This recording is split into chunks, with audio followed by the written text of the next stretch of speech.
Auzubillahiminash-shaytanir-rajim. Bismillahir-rahmanir-rahim. Dear students and respected teachers, Assalamu alaikum. You are very warm welcome at this beautiful educational platform, the Biology Lovers. Dear students, जैसा कि आप जानते हैं कि हम FSC part 1 biology का chapter number 1 जो है वो डिस्कस कर रहे हैं। इससे पहले हमने लेक्चर नंबर 4 के अंदर बायोलॉजिकल मेथड को बड़ी डिटेल के साथ जो है वो डिस्कस किया था। आई होप आपको बहुत अच्छे से उसकी समझ आई होगी। और आज हम जो है वो लेक्चर नंबर 5 पढ़ने जा रहे हैं। आज के लेक्चर के अंदर हम बायोलॉजी की सर्विसेज पढ़ेंगे, biology and services of Mankind. और यहाँ से ये हमारा टॉपिक स्टार्ट होगा और ये डिज़ीज़ कंट्रोल तक आज हम इंशाल्लाह अपना ये सिलेबस जो है वो कवर करेंगे। तो बायोलॉजी की अगर हम बात करें for the services of human, तो बहुत सारी फील्ड्स हैं जिसके अंदर बायोलॉजी अपना रोल जो है वो प्ले कर रही है। अगर हम बायोलॉजी के बेनिफिट्स की बात करें, बायोलॉजी के सर्विसेज की बात करें, तो बहुत सारी ऐसी चीज़ें हैं जिस पर हम डिस्कस कर सकते हैं। लेकिन डेफिनेटली हम अपने कोर्स के अकॉर्डिंग ही जो है वो चीज़ों को डिस्कस करेंगे। आपकी बुक के अंदर जो बायोलॉजी की सर्विसेज दी गई हैं, उसमें जो आज का हमारा टॉपिक है उसमें एक फूड प्रोडक्शन है और दूसरा जो पॉइंट है वो है कम्बैटिंग एंड कंट्रोलिंग डिज़ीज़। तो आज हम इंशाल्लाह इन दोनों चीज़ों को जो है वो डिस्कस करेंगे। इसके अलावा कुछ दूसरी चीज़ें भी हैं, वो इंशाल्लाह हम कल के लेक्चर के अंदर वो चीज़ें भी डिस्कस करेंगे। तो इन शॉर्ट ये है कि बायोलॉजी की सर्विसेज तो ह्यूमन के लिए बहुत ज़्यादा है, लेकिन हम सिर्फ सिलेक्टिव सी चीज़ें जो है जो आपके कोर्स के अकॉर्डिंग है, हम उन चीज़ों को जो है वो इंशाल्लाह जो है वो डिस्कस करने वाले हैं। ठीक है जी। तो बिला तखीर हम अपने आज के लेक्चर का जो है वो आगाज़ करते हैं जी। तो सबसे पहले हमारी जो चीज़ है वो है फूड प्रोडक्शन। तो डियर स्टूडेंट्स, फूड प्रोडक्शन की अगर हम बात करें तो इसमें बहुत सारे जो है वो सब टाइटल्स आ जाते हैं। यानी मेन टाइटल फूड प्रोडक्शन है तो उसके अंदर बहुत सारे सब टाइटल्स हैं जो हम देखेंगे कि कौन कौन से फील्ड्स के अंदर बायोलॉजी ने जो है वो अपना रोल प्ले की है। अगर हम फूड प्रोडक्शन के हवाले से बात करें तो किस तरह फूड की क्वालिटी को बेहतर बनाया गया है और किस तरह जो है वो प्रोडक्ट्स की जो यील्ड है, उसकी जो पैदावार है, उसको बेहतर बनाया गया है। तो इस तमाम हवालों से हम कुछ चीज़ों को आज जो है इंशाल्लाह डिस्कस करने जा रहे हैं।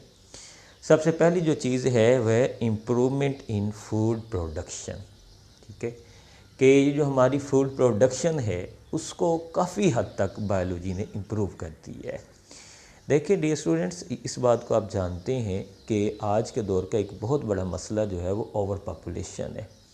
आबादी बहुत ज़्यादा होने की वजह से फूड शॉर्टेज का जो है वो एक इशू जो है वो आज के दौर में मौजूद है। नो डाउट हम इस चीज़ को मानते हैं कि ये एक बहुत बड़ा एक मेजर इशू है, एक बायोलॉजिकल इशू है। तो बायोलॉजिस्ट ने इस इशू को कंट्रोल करने के लिए जो पहले से मौजूद वैरायटीज़ मौजूद हैं, फूड वैरायटीज़, उनकी क्वालिटी को मज़ीद बेहतर बनाया है। ठीक है, इम्प्रूविंग एग्जिस्टिंग वैरायटीज़, जो पहले से मौजूद वैरायटीज़ हैं उनको मज़ीद इम्प्रूव किया है। और दूसरे नंबर पे जो काम किया है वो ये है कि यील्ड जो है उसको ज़्यादा बेहतर कर दिया है। यानी कि जो पैदावार है वो बहुत ज़्यादा बेहतर हो गई है। ठीक हो गया। यानी कि जो हमें क्रॉप्स हासिल होती हैं, जो पर एकड़ जो हमारी एक प्रोडक्शन थी, जो यील्ड थी, वो पहले इतनी ज़्यादा नहीं हुआ करती थी जो आज हमें जो है वो मिलती है। तो उसमें डेफिनेटली बहुत ज़्यादा जो है वो रोल है सीड्स का, पेस्टिसाइड्स का, फर्टिलाइज़र्स का। ये वो चीज़ें हैं जो हमने बनाई हैं और इनके ज़रिए से हमने जो यील्ड है उसको बहुत ज़्यादा बेहतर जो है वो बना लिया है। तो इस हवाले से हम कह सकते हैं कि ये जो हमारा फूड शॉर्टेज का इशू है इसको हम काफ़ी हद तक जो है वो कवर कर सकते हैं। ठीक है, और कर चुके हैं। तो इसमें ये एक बायोलॉजी का रोल है कि हम जो है वो एग्जिस्टिंग वैरायटीज़ को भी बेहतर बना रहे हैं और जो उनकी प्रोडक्शन है उसको भी मज़ीद बेहतर बना रहे हैं। आगे चलते हैं जी। जो है एग्जिस्टिंग वैरायटीज़ को तो हम इम्प्रूव कर ही रहे हैं, इसके साथ साथ हमने बहुत सारी न्यू वैरायटीज़ भी प्रोड्यूस जो है वो की हैं। अब ये जो न्यू वैरायटीज़ प्रोड्यूस करना है, ये जो प्रोसेस है ये डेफिनेटली जेनेटिक्स के ज़रिए से हुआ है, जेनेटिक इंजीनियरिंग के ज़रिए से हुआ है, बायोटेक्नोलॉजी के हेल्प से हुआ है। तो हमने जेनेटिक्स का इस्तेमाल करते हुए प्लांट ब्रीडर्स का इस्तेमाल किया है और इसी तरह एनिमल ब्रीडर्स का इस्तेमाल करके हमने बहुत ज़्यादा बेहतर जो है वो वैरायटीज़ जो है वो प्रोड्यूस की हैं। तो डी स्टूडेंट, इस प्रोसेस को हम कहते हैं सेलेक्टिव ब्रीडिंग। सेलेक्टिव ब्रीडिंग में ये होता है कि हम अपने डिज़ायर्ड करैक्टर्स के जो है वो प्लांट्स और एनिमल्स जो है वो प्रोड्यूस करते हैं, जिससे हमें ज़्यादा अच्छी वैरायटी मिलती है और ज़्यादा अच्छी पैदावार भी हासिल होती है। ठीक हो गया जी। तो सेलेक्टिव ब्रीडिंग के ज़रिए से जो हमने चीज़ें तैयार की हैं उसमें से एक एग्ज़ाम्पल जो इस स्लाइड के अंदर मौजूद है और आपकी बुक में मौजूद है वो है पोल्ट्री। देखिए जी कि पोल्ट्री ब्रीडर्स ने ये जो हमारा चिकन का या आप कह लें मीट रिक्वायरमेंट है उसको बहुत ज़्यादा कवर किया है। ठीक है जी। जितनी ज़्यादा हमारी इस वक्त मीट रिक्वायरमेंट है हमारी सोसाइटी के अंदर, अगर हम इसे नॉर्मल जिस तरह वो जो हम आम ज़ुबान में देसी मुर्गियाँ कहते हैं, तो वहाँ से हम इसको कभी भी पूरा नहीं कर सकते। ठीक हो गया। तो ब्रॉयलर जो हमने पैदा किया और उसके ज़रिए से हमने मीट रिक्वायरमेंट को पूरा किया है, तो ये एक बड़ी ज़बरदस्त एग्ज़ाम्पल है कि इसके ज़रिए से हमें जो है वो बहुत ज़्यादा अमाउंट के अंदर मीट मिला है और इसके अलावा चीप जो है वो हमें मीट हासिल हुआ है। यानी कि ये गोश्त काफ़ी सस्ता भी है जो है वो देसी जो मुर्गियों के हिसाब से अगर हम बात करें तो डेफ़िनेटली ये एक बायोटेक्नोलॉजी का एक शाहकार है, उसका एक बहुत बड़ा कंट्रीब्यूशन है जिसने हमारी मीट रिक्वायरमेंट को जो है वो कवर किया है। तो ये एक ज़बरदस्त एग्जांपल है जो आप इसमें दे सकते हैं। ठीक है जी। तो ये 2 पॉइंट्स हो गए जी। एक तो ये कि एग्जिस्टिंग वैरायटीज़ को इम्प्रूव किया और दूसरा पॉइंट ये है कि न्यू वैरायटीज़ को जो है वो प्रोड्यूस किया है। ओके, आगे चलते हैं जी। तीसरा जो है वो है यूज़ ऑफ बायोटेक्नोलॉजी। ये बात हम अभी कर चुके हैं कि ये जो फूड प्रोडक्शन की अगर हम बात करें तो इसमें बायोटेक्नोलॉजी को यूज़ करते हुए, इसके अंदर जेनेटिक्स इंजीनियरिंग का इस्तेमाल करते हुए, इसके अंदर सेलेक्टिव ब्रीडिंग का इस्तेमाल करते हुए हमने बहुत सारे जो है वो नई वैरायटीज़ जो है वो प्रोड्यूस की हैं जिनके अंदर हमारे डिज़ायर्ड करैक्टर्स जो है वो मौजूद है। ठीक हो गया। तो हमने डिज़ायर्ड करैक्टर वाले जो है वो नई वैरायटीज़ को जो है वो इसमें हमने इंट्रोड्यूस करवाया है। ठीक है। अब यहाँ पे देखें इस पिक्चर के अंदर आपको एक बड़ी खूबसूरत एग्जांपल जो है वो मिल रही है। मिसाल के तौर पर आपके पास दो जो है वो एप्पल की 2 वैरायटीज़ हैं। एक एप्पल वैरायटी वो है जिसमें जो फ्रूट का साइज़ है वो बड़ा है लेकिन वो इतना मीठा नहीं है। ठीक है, यानी कि लेस स्वीट इन टेस्ट। और दूसरा जो है वो फ्रूट का साइज़ तो छोटा है लेकिन उसकी स्वीटनेस ज़्यादा है। ठीक है, वो ज़्यादा मीठा है। अब हमने क्या किया कि ये जो स्वीटनेस का जो करैक्टर है, जो जीन्स है, वो हमने इंट्रोड्यूस करवा दी हैं। जो बिगर फ्रूट है उसके अंदर जब हमने उसको इंट्रोड्यूस करवाया तो एक नई वैरायटी प्रोड्यूस हो गई। अब ये जो न्यू वैरायटी है इसमें फ्रूट का साइज़ भी बड़ा है और इसमें जो है वो स्वीटनेस भी ज़्यादा है। तो ये एक बड़ी सिंपल सी एग्जांपल है कि हम जो है ये बात जानते हैं कि जितनी भी वैरायटीज़ किसी लिविंग ऑर्गेनिजम्स में मौजूद होती हैं वो उसकी जीन्स के अंदर जो है वो उसकी इंफॉर्मेशन मौजूद होती है, जीन्स के कंट्रोल में होती हैं इन अदर वर्ड्स। तो अगर हम अपने डिज़ायर्ड जीन्स को एक वैरायटी में से निकाल के दूसरे में इंट्रोड्यूस करवा देते हैं तो इस बात के चांसेस हैं कि वो जो करैक्टर है वो दूसरी वैरायटी के अंदर भी जो है वो प्रोड्यूस हो सकता है। तो इस फिनोमिना को सामने रखते हुए जो है बायोलॉजिस्ट्स ने, बायोटेक्नोलॉजिस्ट्स ने बहुत सारी न्यू वैरायटीज़ जो है वो प्रोड्यूस की हैं।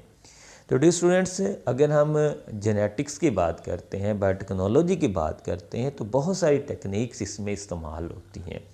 उनमें से कुछ टेक्निक्स जैसे जेनेटिक इंजीनियरिंग, जिसका भी मैंने जिक्र किया, क्लोनिंग, टिश्यू कल्चर टेक्निक, ये चीज़ें जो है वो मौजूद हैं। तो हम वन बाय वन करके इन टेक्निक्स के बारे में भी थोड़ा सा जो है वो डिस्कस करेंगे, ज़्यादा डिटेल में नहीं, लेकिन थोड़ा थोड़ा हम इनको भी डिस्कस करने जा रहे हैं। तो सबसे पहला जो है वो है ट्रांसजेनिक ऑर्गेनिजम्स। बड़ा इंपॉर्टेंट डेफिनेशन है ट्रांसजेनिक ऑर्गेनिजम्स की। देखें, आप किसी भी लिविंग ऑर्गेनिजम्स के अंदर जब एक फॉरेन जीन इंट्रोड्यूस कर देते हैं तो उस लिविंग ऑर्गेनिज्म को हम ट्रांसजेनिक ऑर्गेनिज्म जो है वो कहते हैं। वह एनिमल भी हो सकता है, वो प्लांट भी हो सकता है, वो बैक्टीरिया भी हो सकता है, यानी कि जिसके अंदर हम फॉरेन जीन इंसर्ट कर देते हैं जो उसका अपना जीन नहीं है, लेकिन वो एक डिज़ायर्ड जीन है और आपने वो किसी दूसरी स्पीशीज़ से या किसी दूसरी वैरायटी से वो आपने उसके अंदर इंट्रोड्यूस करवा दिया है, तो उस जानदार को हम कहेंगे ट्रांसजेनिक ऑर्गेनिज्म। क्लियर हो गया ना जी। तो ये हम क्यों करते हैं, ये बात हम डिस्कस कर चुके हैं कि हम ये फॉरेन जीन इसलिए इंसर्ट करते हैं ताकि हम उसमें अपने डिज़ायर्ड करैक्टर प्रोड्यूस कर सकें। ओके, चलें जी आगे चलते हैं। क्लोनिंग। क्लोनिंग में भी डियर स्टूडेंट्स इसी तरह ही है कि इसके अंदर हम ये करते हैं कि हम जो है वो एक फर्टिलाइज्ड एग में से न्यूक्लियस को जो है वो रिमूव कर देते हैं और उसमें हम अपनी मर्ज़ी का जो करैक्टर हम चाहते हैं वो इंट्रोड्यूस जो है वो दूसरी स्पीशीज़ का या दूसरी वैरायटी का न्यूक्लियस जो है, उसके सेल का न्यूक्लियस, वो हम इस एग के अंदर इंसर्ट कर देते हैं। जिसके नतीजे में क्या होता है कि उससे जब ऑर्गेनिज़म प्रोड्यूस होता है, डेवलप होता है, तो ये बिल्कुल सेम उस ऑर्गेनिज़म की कॉपी होगा जहाँ से आपने न्यूक्लियस जो है वो लिया है। ठीक है, तो इस प्रोसेस के ज़रिए से हम एक जैसे यानी जेनेटिकली आइडेंटिकल ऑर्गेनिज़म जो है वो प्रोड्यूस कर सकते हैं। और ये जो है ऑर्गेनिज़म्स ये एक दूसरे की बिल्कुल क्या होते हैं, कॉपी होते हैं। बिल्कुल जो है 100% वो एक दूसरे की कॉपी होते हैं, जेनेटिकली आइडेंटिकल होते हैं और इस तरह हम मल्टीपल कॉपीज़ जो है वो प्रोड्यूस कर सकते हैं। तो ये क्लोनिंग के बारे में हमारा आगे भी आ रहा है टॉपिक, तो वहाँ पे हम मज़ीद इसको डिटेल के साथ जो है वो डिस्कस करेंगे। यहाँ पे बिल्कुल हल्का सा आपको जो है आप समझ लें कि इंट्रोडक्शन दे रहे हैं, बाकी इसकी डिटेल वो हम इंशाल्लाह कल के लेक्चर में क्लोनिंग को मज़ीद से डिटेल से भी डिस्कस करने वाले हैं। ठीक हो गया जी। तो फ़िलहाल यहाँ पे सिर्फ हल्का सा उसका आप कह लें हिंट है, हल्का सा इंट्रोडक्शन है, तो आप फ़िलहाल इतना ही इसको जो है वो याद रखें और बाकी हम इंशाल्लाह इसको आगे डिटेल से डिस्कस करेंगे। ओके जी, आगे चलते हैं। टिश्यू कल्चर टेक्निक, ये भी एक टेक्निक है, बायोटेक्नोलॉजी के अंदर यूज़ होती है और ये इम्पोर्टेंट शॉर्ट क्वेश्चन भी है। टिश्यू कल्चर टेक्निक जो है आपकी बुक में उसने डेफिनेशन उसकी सिंपल सी इतनी सी दी है कि मेंटेनिंग फ्रेगमेंट्स और tissue of plants and animals. ठीक हो गया, लेकिन इतनी सी डेफिनेशन से बहुत ज़्यादा वाज़ेह नहीं होती है। एक्चुअली ये है क्या कि हम किसी लिविंग ऑर्गेनिज़म का टिश्यू जो है वो लेते हैं, उसका कोई फ्रेगमेंट या उसका एक टिश्यू लेंगे और उस टिश्यू को हम लैब के अंदर क्या करवाते हैं, ग्रोथ करवाते हैं, आर्टिफिशियल मीडियम के अंदर ग्रोथ करवाते हैं और फिर उस टिश्यू से मज़ीद न्यू ऑर्गेनिज़म जो है वो प्रोड्यूस होते हैं। तो इस प्रोसेस को हम कहते हैं टिश्यू कल्चर टेक्निक। जैसे ये आपको एक पिक्चर जो नीचे दी हुई है, इसमें बड़ी डिटेल के साथ और बहुत अच्छे तरीके से एक्सप्लेन किया गया है कि आपने एक प्लांट से जो है वो एक टिश्यू लिया, ठीक है, स्क्रैप आउट किया, उसको आपने जनाब एक एगर मीडियम के अंदर या ग्रोथ मीडियम के अंदर वो रख दिया। एगर मीन होता है न्यूट्रिएंट्स जो हम प्रोवाइड करते हैं। ठीक हो गया, तो हमने उसको ग्रोथ या एगर मीडियम के अंदर रखा और उसको वो न्यूट्रिएंट्स प्रोवाइड किए जो उसकी ग्रोथ के लिए कंपलसरी हैं। तो उसके नतीजे में क्या हुआ कि वो जो सैंपल था, वो जो टिश्यू था, उससे जो है वो न्यू ऑर्गेनिज़म जो है वो प्रोड्यूस हो गए, नए प्लांट्स प्रोड्यूस हो गए। तो वो जो प्लांट्स हैं वो जब साइज़ में बड़े होंगे तो हम उन्हें जो है वो अपने लॉन के अंदर लगा सकते हैं और इस तरह हम उनकी ग्रोथ जो है वो कर सकते हैं। तो इस प्रोसेस को कहा जाता है टिश्यू कल्चर टेक्निक। ठीक हो गया जी। ओके, आगे चलते हैं जी। बायोलॉजिकल कंट्रोल, ये भी एक शॉर्ट क्वेश्चन है और इम्पोर्टेंट शॉर्ट क्वेश्चन है। डियर स्टूडेंट्स, देखें आज के दौर का एक बहुत बड़ा इशू जो है वो पोल्यूशन है, और उस पोल्यूशन की एक बहुत बड़ी वजह पेस्टिसाइड्स और फंजीसाइड्स का इस्तेमाल है। हम जो है जब अपनी क्रॉप्स जो है वो हम करते हैं, उनको मेंटेन करने के लिए हम बहुत ज़्यादा पेस्टिसाइड्स और फंजीसाइड्स का इस्तेमाल करते हैं। डेफिनेटली क्रॉप की पैदावार को बचाने के लिए और जो इंसेक्ट्स हैं, जो प्रीडेटर्स हैं, उनसे महफूज रखने के लिए ये ज़रूरी है। लेकिन इसका एक नुकसान है। इसका नुकसान ये है कि एक तो ये जो फंजीसाइड और पेस्टिसाइड्स हैं, ये जो है ये हेल्थ के लिए भी नुकसानदेह हैं। इससे फूड की क्वालिटी ख़राब होती है, और दूसरा ये है कि ये पोल्यूशन कॉज करती हैं। ठीक है, वाटर पोल्यूशन कॉज करती हैं, एयर पोल्यूशन कॉज करती हैं। तो इसलिए जो है बायोलॉजिस्ट ने इसका एक सलूशन निकाला है, और वो है बायोलॉजिकल कंट्रोल ऑफ पेस्ट। इसमें हम ये करते हैं कि हम जो है जो हमारे वो आप कह लें प्रीडेटर्स हैं, यानी कि जो हमारी क्रॉप को नुकसान पहुंचाने वाले इंसेक्ट्स हैं, हम उन इंसेक्ट्स के नेचुरल प्रीडेटर्स जो है वो तलाश करते हैं, और उन नेचुरल प्रीडेटर्स के ज़रिए से हम अपने उन पेस्ट को जो है वो कंट्रोल करवाते हैं। बस समझ आ रही है? यानी कि दोबारा इस बात को समझें कि मिसाल के तौर पर आपके पास कोई क्रॉप है, उस क्रॉप के ऊपर जो है वो आपका कोई एफिड है या कोई कैटरपिलर्स हैं, ठीक है, इंसेक्ट्स हैं जो उसको नुकसान पहुंचाते हैं, ठीक है, उसको डैमेज करते हैं क्रॉप को। तो अब उन इंसेक्ट्स का, उन कैटरपिलर्स का, उन फ्लाइज़ का जो है वो नेचुरल कोई प्रीडेटर तो मौजूद होगा जो उनको खाता होगा। तो हम उन नेचुरल प्रीडेटर्स को ग्रोथ करवाएंगे, अपने पास रखेंगे, उनकी ग्रोथ होगी, और उनके ज़रिए से हम जो है वो इन इंसेक्ट्स और फ्लाइज़ और कैटरपिलर्स वगैरह को जो है वो हम कंट्रोल करेंगे। इसका नतीजा ये होगा कि वो जो इंसेक्ट्स हैं वो कंट्रोल हो जाएंगे। ठीक हो गया, पेस्ट जो है वो कंट्रोल में आ जाएगा, और हमारी क्रॉप जो है वो बच जाएगी, और पोल्यूशन भी जो है वो इससे पैदा नहीं होगी। ठीक है, तो इस प्रोसेस को कहा जाता है बायोलॉजिकल कंट्रोल ऑफ पेस्ट।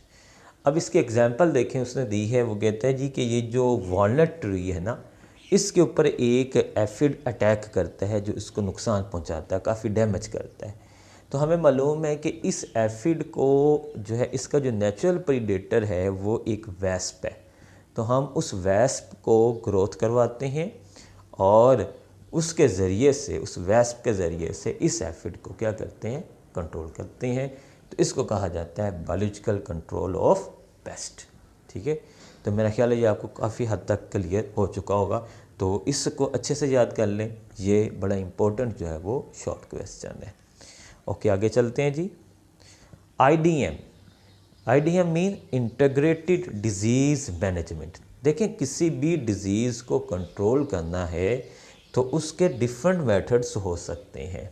ठीक है, उसके बारे में अवेयरनेस होना चाहिए। ठीक है, लोगों के अंदर, लोगों को पता होना चाहिए कि ये डिज़ीज़ कैसे स्प्रेड आउट होती है, इसके कॉजिंग एजेंट्स क्या हैं, फिर इसको कंट्रोल करने का तरीका क्या है।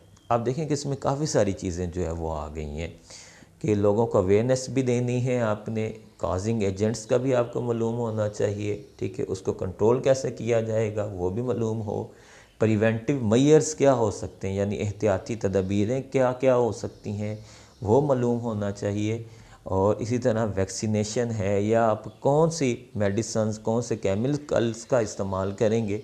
अब ये सारी चीज़ें जो है वो किस में आ जाती हैं, ये इस एक टॉपिक के अंदर आती हैं जिसे हम कहते हैं इंटीग्रेटेड डिजीज़ मैनेजमेंट। ठीक है, तो ये जो है फूड प्रोडक्शन में ये भी बड़ा एक इम्पॉर्टेंट टॉपिक है। डेफिनेटली जो हमारी क्रॉप्स को नुकसान पहुंचाने वाले जो पैरासाइट्स हैं, वो उनके बारे में जानना, उनका वो कैसे स्प्रेड करते हैं, वो किस तरह मोड ऑफ ट्रांसमिशन कैसे है, और वो किस तरह अटैक करते हैं, ये सारी चीज़ें इसके बारे में हमें नॉलेज होना चाहिए। तो उसके बाद फिर हम उसको कंट्रोल कर सकते हैं। तो ये सब कुछ इस एक टॉपिक के अंडर आ जाता है। ठीक हो गया जी। चलें जी आगे चलते हैं। Hydroponic culture technique. Dear students, ये भी एक इम्पोर्टेंट शॉर्ट क्वेश्चन है और बड़ी इंटरेस्टिंग सी टेक्निक है। देखें, आप एक क्रॉप जो है वो आप उसके उगाना चाहते हैं, ठीक है जी। अब आपको ये बात मालूम होनी चाहिए कि ये जो क्रॉप है जिस पर आप काम करना चाह रहे हैं, इस क्रॉप को कौन कौन सी चीज़ें, कौन कौन से न्यूट्रिएंट्स जो है वो रिक्वायर्ड हैं और कौन कौन से न्यूट्रिएंट्स इससे रिक्वायर्ड नहीं है। ठीक हो गया जी। मिसाल के तौर पर आपको पता होना चाहिए कि ये जो क्रॉप है इसको कितनी फास्फोरस चाहिए, कितना इसे जो है वो नाइट्रोजन चाहिए, ठीक है, इससे कितना जनाब आप जो है वो केमिकल्स जो है वो प्रोवाइड जो करने जा रहे हैं, न्यूट्रिएंट्स प्रोवाइड करने जा रहे हैं, वो कितनी अमाउंट के अंदर चाहिए और कौन कौन सी चीज़ें इसके लिए कंपलसरी हैं और कौन सी चीज़ें इसके लिए ज़रूरी नहीं हैं। तो डियर स्टूडेंट्स, इन सारी बातों को जानने के लिए हम एक टेक्निक का इस्तेमाल करते हैं जिसे कहते हैं हाइड्रोपोनिक कल्चर टेक्निक। इस टेक्निक के अंदर हम क्या करते हैं कि हम इसमें जो प्लांट्स हैं उन्हें वाटर के अंदर ग्रोथ करवाते हैं और उस जो वाटर है उसके अंदर हम वो सारे न्यूट्रिएंट्स उसे प्रोवाइड करते हैं, साल्ट्स हैं या जो भी चीज़ें हैं वो हम उसे प्रोवाइड करते हैं और उससे हम ये टेस्ट करते हैं, चेक करते हैं कि ये जो प्लांट है इसकी ग्रोथ पर क्या इम्पैक्ट्स पैदा होते हैं, ठीक है, क्या अफेक्ट होता है। तो इससे हमें ये अंदाज़ा हो जाता है कि इस क्रॉप को कौन सी चीज़ें रिक्वायर्ड हैं, इसके लिए कंपलसरी हैं और कौन सी चीज़ें कंपलसरी नहीं हैं। तो देखें फिर इस तकनीक से हमें कितना ज़बरदस्त फ़ायदा हो सकता है कि हम अपनी क्रॉप्स में जो है सिर्फ वही चीज़ें प्रोवाइड करेंगे जो वाकई रिक्वायर्ड होंगी। इससे हमारी जो है आप कह लें कि हमारा ख़र्चा भी बचेगा, जो हमारी इन्वेस्टमेंट होती है वो भी कम हो जाएगी और प्लांट्स की ग्रोथ भी बहुत अच्छे तरीके से होगी। तो इस हवाले से एग्रीकल्चर के अंदर ये टेक्निक बहुत ज़्यादा इम्पोर्टेंट समझी जाती है। ओके, आगे चलते हैं जी। Food preservation. ठीक हो गया। जिस तरह की आज की लाइफ है, आप समझते हैं कि लाइफ आज की बहुत तेज़ हो चुकी है, ज़िंदगी बहुत तेज़ है। अब इतना टाइम नहीं है लोगों के पास कि वो घंटों घंटों जो है वो खाना पकाने और उसको जो है वो करने में लग जाएं। ख़ास तौर पे जिन कंट्रीज़ के अंदर लाइफ बहुत तेज़ हो है और जहाँ पे काम का बर्डन बहुत ज़्यादा है जिन लोगों पर, वो ये बात वो इस उनकी ये कोशिश होती है कि जो टाइम उन्होंने खाना पकाने में और इस तरह की एक्टिविटीज़ में लगाना है वो काम भी वो अपने जो है वो दूसरी एक्टिविटीज़ में जो है वो इस्तेमाल करें। तो इसलिए ऐसे जो है मौके पर जो है वो फूड प्रिजर्वेशन की रिक्वायरमेंट बहुत ज़्यादा बढ़ जाती है कि हमें फ़ूड चाहिए जो प्रिज़र्व रहे, ठीक है, लंबे अरसे तक और उसकी क्वालिटी भी जो है वो ख़राब ना हो। तो डियर स्टूडेंट, फूड को प्रिज़र्व करने के बहुत सारे जो है वो मेथड्स हैं जो हम इस्तेमाल कर रहे हैं।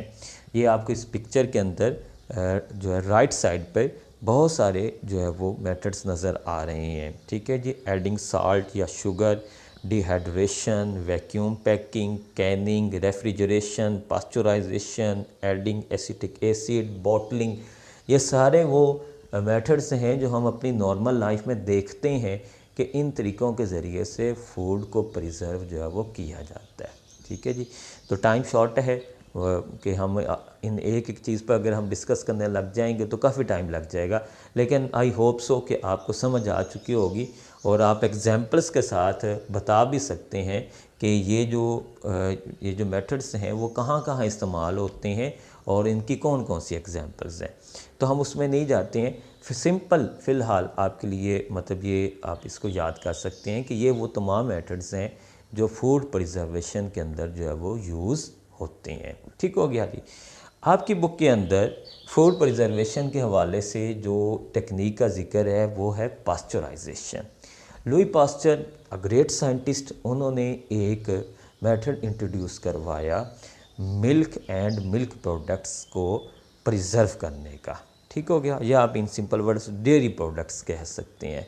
तो ये प्रोसेस आपने देखा होगा कि ये जो डेयरी फार्मिंग होती है वहाँ पे जो है ये मिल्क को प्रिजर्व किया जाता है। ठीक हो गया, जो कंपनीज़ हैं वो मिल्क को प्रिजर्व करती हैं through the process of pasteurisation. ठीक है, तो इसमें क्या किया जाता है कि इसमें जो है वो मिल्क को एक ख़ास टेम्परेचर पर और एक ख़ास ड्यूरेशन तक जो है वो गर्म किया जाता है, जिसके नतीजे में उसमें मौजूद जो जितने भी आप कह लें जर्म्स हैं वो सारे जो है वो ख़त्म हो जाते हैं, बैक्टीरियाज़ और इस तरह के। तो इस तरह वो मिल्क जो है वो प्रिजर्व हो जाता है। तो इस प्रोसेस को हम पास्चराइजेशन कहते हैं और बहुत इंपॉर्टेंट शॉर्ट क्वेश्चन भी है। ओके जी, आगे चलते हैं जी। लें डियर स्टूडेंट्स, हमारा जो पहला टॉपिक था आज के लेक्चर के अंदर फूड प्रोडक्शन, वो अल्हम्दुलिल्लाह हमने कंप्लीट कर लिया है। आज जो है अब हम दूसरे टॉपिक की तरफ जा रहे हैं। जो आज के लेक्चर के अंदर हमारा दूसरा टॉपिक था वो है डिज़ीज़ कंट्रोल। ठीक हो गया जी। तो डिज़ीज़ कंट्रोल जो है इसके अंदर हम जो है वो पढ़ेंगे कि इसके अंदर क्या क्या चीज़ें जो है वो आ जाती हैं। डियर स्टूडेंट, सबसे पहली जो चीज़ होती है डिज़ीज़ कंट्रोल में वो प्रिवेंटिव मेजर्स होते हैं। ठीक है जी, यानी कि कोई भी डिज़ीज़ है हम उससे कैसे बच सकते हैं। उर्दू ज़ुबान में हम इन्हें एहतियाती तदबीरें कहते हैं। तो हम इस हवाले से लोगों को अवेयरनेस देना ज़रूरी है कि ये जो डिज़ीज़ है ये किस तरह स्प्रेड आउट होती है। तो आज बायोलॉजी हमें जो है हर डिज़ीज़ के कॉजिंग एजेंट्स के बारे में भी बताती है और उनके मोड ऑफ ट्रांसमिशन के बारे में भी जो है वो बताती है कि कौन सी डिज़ीज़ किस का जो है किस एजेंट की वजह से, किस पैरासाइट की वजह से, किस पैथोजन की वजह से जो है वो होती है और उसका मोड ऑफ ट्रांसमिशन जो है वो क्या है। आपकी बुक में जो एग्जांपल्स हैं वो दो दी गई हैं, एक एड्स की है और एक हेपेटाइटिस की है। ठीक है, फेमस डिजीज़ हैं, आप सब इसके बारे में जानते हैं। एड्स क्या है? एक्वायर्ड इम्यून डेफिशिएंसी सिंड्रोम, एक ऐसी डिज़ीज़ है जिसके अंदर इंसान का जो इम्यून सिस्टम है वो क्या हो जाता है, वीक हो जाता है, जिसकी वजह से इंसान किसी भी बीमारी से लड़ने के काबिल नहीं रहता। तो बड़ी एक ख़तरनाक डिज़ीज़ है, फैटल डिज़ीज़ है। अब ये इसका मोड ऑफ ट्रांसमिशन क्या है? डेफिनेटली ये बात तो आप जानते हैं कि ये जो एड्स है ये एक वायरस से होती है जिसे HIV वायरस कहते हैं, ह्यूमन इम्यून डेफिशिएंसी वायरस। ठीक हो गया जी। तो HIV ये जो वायरस है ये किस तरह स्प्रेड होता है, कैसे ट्रांसमिट होता है? तो उसमें डियर स्टूडेंट सबसे पहली बात फ्री सेक्सुअल कॉन्टैक्ट है, उसके बाद ब्लड ट्रांसफ्यूजन है और इसी तरह contaminated syringes and surgical instruments है। ये मेजर तीन जो है आप कह लें मीन्स ऑफ ट्रांसमिशन है जिसके वजह से HIV का वायरस जो है वो ट्रांसमिट होता है। ठीक हो गया जी। तो ये प्रिवेंटिव मेजर्स में आएगा कि अगर हम इन तीन पॉइंट्स से अपने आप को थोड़ा सा मतलब बचाएं और इसको अगर हम कंट्रोल कर लें तो एड्स की जो डिज़ीज़ है इसको भी कंट्रोल किया जा सकता है। ओके, आगे चलते हैं जी। दूसरी एग्जांपल हमारे पास हेपेटाइटिस की है। हेपेटाइटिस भी एक वायरस से होने वाली बीमारी है जिसे हम H वायरस कहते हैं। आगे जाके आप इसके बारे में बहुत डिटेल के साथ हेपेटाइटिस के बारे में पढ़ेंगे। ठीक हो गया जी। तो ये भी जो है इसका जो मोड ऑफ ट्रांसमिशन है वो एक ब्लड ट्रांसफ्यूजन है और दूसरा contaminated syringes and surgical instruments हैं। इसके अलावा ये नीचे आपको जो पिक्चर है इसमें दिखाया गया है सेक्सुअल कॉन्टैक्ट के ज़रिए से भी होती है, ड्रग यूज़ के ज़रिए से भी हो सकती है, जो है वो फीडिंग के ज़रिए से भी हो सकती है और सर्जिकल जो मतलब कंटेमिनेटेड जो सिरिंजेस हैं या सर्जिकल इंस्ट्रूमेंट्स हैं उनके ज़रिए से भी हो सकती है। तो ये सारी चीज़ें जो है वो हेपेटाइटिस का मोड ऑफ ट्रांसमिशन में आती हैं जी। अब इन डिजीज़ को कंट्रोल करने के लिए क्या है जी, इसके लिए एक मेथड है जिसे हम कहते हैं इम्यूनाइजेशन। तो इम्यूनाइजेशन में ये है कि हम जो एक इम्यून सिस्टम जो लिविंग ऑर्गेनिजम्स में मौजूद है जो बाय नेचर बीमारियों से कंट्रोल करने में हेल्प करता है, हम उस इम्यून सिस्टम को क्या करते हैं, मज़ीद स्ट्रॉन्ग बनाते हैं। अब ये जो स्ट्रॉन्ग बनाने का प्रोसेस है ये किसके ज़रिए से होता है, वैक्सीन्स के ज़रिए से होता है। तो इसलिए हम इसे वैक्सीनेशन भी कह सकते हैं और इम्यूनाइजेशन भी कह सकते हैं। डिस्कवरी की बात करें तो सबसे पहले वैक्सीन को डिस्कवर करने वाले साइंटिस्ट हैं एडवर्ड जेनर। जिन्होंने 1796 के अंदर इसको जो है वो डिस्कवर किया, और इन्होंने इसको गाय यानी काउ पॉक्स वहाँ से इसको डिस्कवर किया था। तो चूँकि लैटिन लैंग्वेज में वैक्सा गाय काउ को कहते हैं, गाय को कहते हैं, तो इसलिए इस टेक्निक का नाम जो है वो वैक्सीनेशन जो है वो पड़ गया। क्लियर है जी। तो यहाँ पे आप ये एमसीक्यू के तौर पे इसको याद रखिएगा, और इम्यूनाइजेशन की डेफिनेशन आपको आनी चाहिए। ओके, जल्दी से आगे चलते हैं। वैक्सीन कैसे काम करती हैं? डियर स्टूडेंट्स, इसके बारे में आप जानते हैं कि वैक्सीन्स क्या होती हैं। वैक्सीन उस डिज़ीज़ के डेड या वीक पैथोजेंस होते हैं, ये बॉडी के अंदर जो है वो हम इंसर्ट कर देते हैं, जिसके नतीजे में जो हमारा इम्यून सिस्टम है वो उसके ख़िलाफ़ एक्टिव हो जाता है और उसके अगेंस्ट एंटीबॉडीज़ प्रोड्यूस करता है। अब वो एंटीबॉडीज़ हमारे ब्लड के अंदर मौजूद रहती हैं, और अगर इन फ्यूचर कभी भी उस डिज़ीज़ का कोई पैथोजन वायरस जो है वो अगर हमारी बॉडी में एंटर होता है, तो ये जो एंटीबॉडीज़ जो ऑलरेडी मौजूद हैं ये उसके ख़िलाफ़ जो है वो वर्क करती हैं, और इस तरीके से हमें उस बीमारी से जो है वो बचा लेती हैं। तो ये वैक्सीन का वर्क है, आप इसके बारे में पहले भी पढ़ के आ चुके हैं, और सिंपल ये है। तो ये आप स्लाइड को अच्छे से पढ़ लें तो आपको ये वैक्सीन का वर्क जो है वो आसानी से समझ आ जाएगा कि वैक्सीन जो है वो किस तरह काम करती हैं। बेनिफिट्स देखते हैं। वैक्सीनेशन के बेनिफिट्स की अगर हम बात करें सॉरी, तो ये क्लेम किया जाता है कि एक डिज़ीज़ थी स्मॉल पॉक्स, जो बहुत ज़्यादा आप कह लें कि ऐसी स्प्रेडिंग डिज़ीज़ थी, जिसकी वजह से बहुत ज़्यादा लोग जो है वो अफेक्टिव होते थे इससे।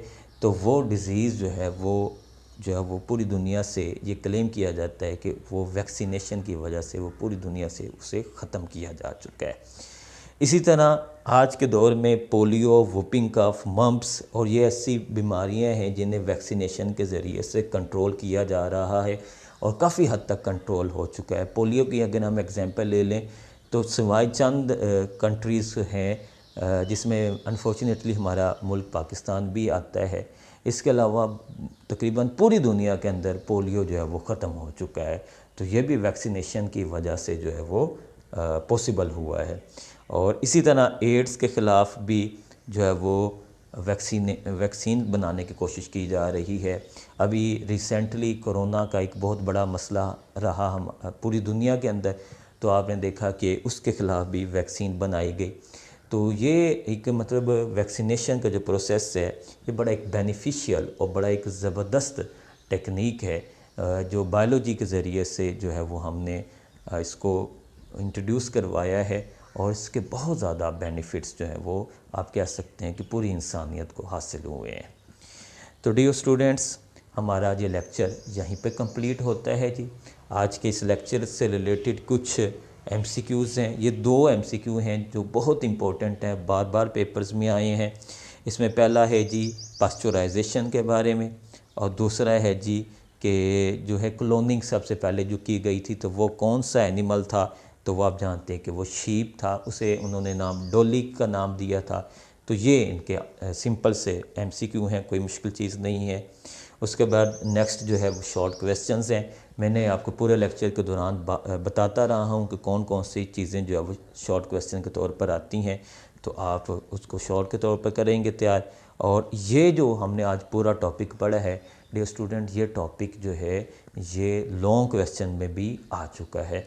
तो आप कोशिश करें कि इस पूरे टॉपिक को एज अ लॉन्ग क्वेश्चन जो है वो प्रिपेयर करें। हेडिंग्स बनी हुई हैं, ठीक है। आप स्लाइड्स को दोबारा, पूरी वीडियो को दोबारा देखें, और जो स्लाइड्स बनी हुई हैं, जिस हिसाब से हेडिंग बनी हुई हैं, आप उन हेडिंग्स को नोट करें और अपनी बुक पे मार्क करें और उसको अंडरलाइन करें, ठीक है, हाईलाइट करें। इंशाल्लाह आपका ये टॉपिक बहुत अच्छे तरीके से जो है वो तैयार हो जाएगा। इसके अलावा किसी किस्म का कोई सवाल हो, कोई बात हो आपके जहन में, तो आप जो है वो मुझसे पूछ सकते हैं। अल्लाह ताला से दुआ है कि अल्लाह ताला आपको ज़िंदगी के तमाम इम्तिहानात में कामयाब करे।